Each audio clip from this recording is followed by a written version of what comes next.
The Pentagon halting plans to administer the COVID vaccine to prisoners at Guantanamo Bay, including 9/11 mastermind Khalid Sheikh Mohammed. As reports shed light on just how much American taxpayers have been spending to house terror suspects there. Let's bring in Andy McCarthy, former assistant U.S. attorney and a Fox News contributor. Andy, I think there's only about 40 of these prisoners left there in Guantanamo Bay. It's a little bit of a different situation that we're dealing with down there. Yeah, although, Dana, it's, residually, it's really the outcome of all of the arguments that we had from 9/11 going forward, particularly the switch from treating them as criminal defendants to enemy combatants. Because there was so much opposition to that, the government had to show that Guantanamo Bay was a Class 1 top-shelf facility for detaining people. And as a result, they've gotten a lot of benefits, I think, that would be surprising to a lot of Americans. Yeah, like $160 million going back to 2003 for Khalid Sheikh Mohammed. That's how much we've spent as a government. I don't know how you wind this thing down. In the meantime, Andy, big legal issue that will begin a week from tomorrow, and that's the second impeachment trial. Over the weekend, we learned that his team of lawyers had quit the president's effort, but he hired new ones. What do you know about them? And can you make the case possibly that you could delay the trial if indeed your legal defense is not in order next Tuesday? Well, Bill, they can make arguments for all kinds of things. The fact is, we have to keep remembering that this is a political proceeding, not a legal one. So the normal due process rules wouldn't necessarily obtain.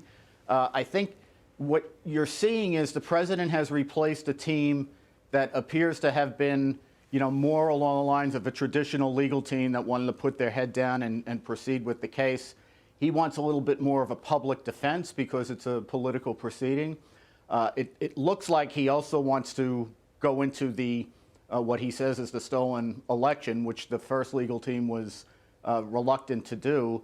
I continue to think their main defense is going to be the ones the Republicans pushed last week, which is the legal defense. Is this constitutional to have a Senate trial for an ex-official, a former official who's no longer in power and can't be removed?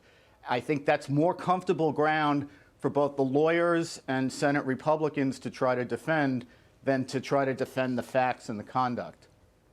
Andy, you wrote again in National Review, I encourage everybody to look at it, in regards to this issue of it being legal and constitutional versus it being political. Impeachment is political. Of course, we saw that a year ago this month when the president was first impeached by the House, and then the Senate rejected it. When it comes to process, if some of these senators say, look, there's a process here, the process wasn't followed, process is part of the law, do they have some good standing on that?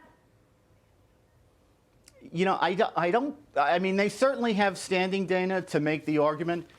The reality, though, is in a legal proceeding, if it was a judicial proceeding, you would always be able to appeal to a higher court if you said the decision maker or the fact finder in the tribunal you're in got it wrong. Here, the courts are going to defer to the Senate. And what's going to happen in the Senate is going to be more of a majority rules thing, I think, than a legal conclusion. Got it. So, yeah, they can make whatever arguments they want, and to the extent they get any public traction, I think more than legal traction, they may get however far with that. But in the end, it's a political body, and it'll be a political decision. It will, and we will see it take place next week, the president with a new legal team. Andy McCarthy, thanks for helping us. Thank you, Andy. David Schoen, Bruce Castor, the new lawyers. We'll get into that a bit later here.